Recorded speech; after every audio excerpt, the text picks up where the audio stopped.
99도가 되어줘도 큰 변화가 없습니다. 그런데 1도가 추가된 100도가 되어지고 나면 그때부터 펄펄 끓이면서 질적 변화가 일어나기 시작합니다. 이 말은 뭔가 하면 예상하지 못한 일이 갑자기 폭발하는 지점을 티핑 포인트라고 말합니다. 그러면 다니엘에게는 어떤 믿음이 있어서 티핑 포인트, 이런 폭발력이 나타난 기적 같은 일이 일어나게 되어졌을까? 첫째는 생명을 건 믿음이었다는 겁니다. 다니엘은 여호와 하나님을 섬기고 하나님 말씀을 존중하며 어디서든지 하나님의 백성으로 내가 지금 살아가겠다라고 하는 것.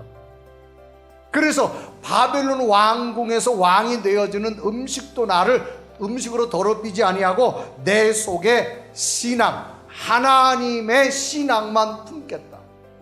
만약 그러지 않을 때는 다니엘에게 생명의 위협이 올 수도 있습니다. 그럼에도 불구하고 다니엘은 자신의 생명을 건 믿음에 도전합니다. 오늘 우리가 신앙생활하면서 정말 필요한 것이 무엇일까요? 다 믿음 훌륭합니다. 그러나 마지막 1%가 필요합니다. 생명을 걸 수 있는 믿음까지 되어지기를 바랍니다. 두 번째 다니엘의 신앙은 타협하지 않는 믿음이었습니다. 당시 다니엘은 바벨론의 포로입니다. 포로는 자기 마음대로 할 수 있는 자유가 없습니다. 더욱이 바벨론은 우상의 나라입니다. 왕이 직접 우상 앞에 절하며 음식까지 줍니다. 종교 자유도 없습니다. 음식 먹으면서 함께 타협해도 됩니다.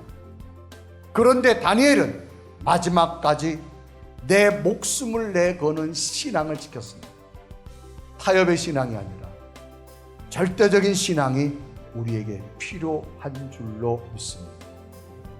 세 번째로 다니엘은 너무나 확신된 믿음이었습니다. 그래서 환관장에게 제시합니다. 환관장이여, 내가 내 친구들과 열흘 동안 채소와 물만 먹겠습니다. 그리고 열흘이 지난 다음에 왕의 진수성찬을 먹는 자들과 우리와 비교해 주세요. 정말로 채소와 물만 먹은 다니엘과 그 친구들과 왕의 진미를 먹은 사람들의 얼굴을 비교하는데 어떤 결과가 나타납니까? 더욱 좋아졌다. 더욱 윤택해 됐다. 여러분들의 신앙이 이런 열매도 있었으면 좋겠어요. 이 1%의 믿음이 있고 나니까 티핑 포인트, 하나님의 기적 같은 역사가 일어나게 되어진 줄로 믿습니다. 더 좋아지는 역사가 나타났고요. 하나님의 지혜와 하나님의 영특함과 미래까지 열리는 은혜가 임한 줄로 믿습니다. 오늘 우리에게 필요한 것이 무엇일까요?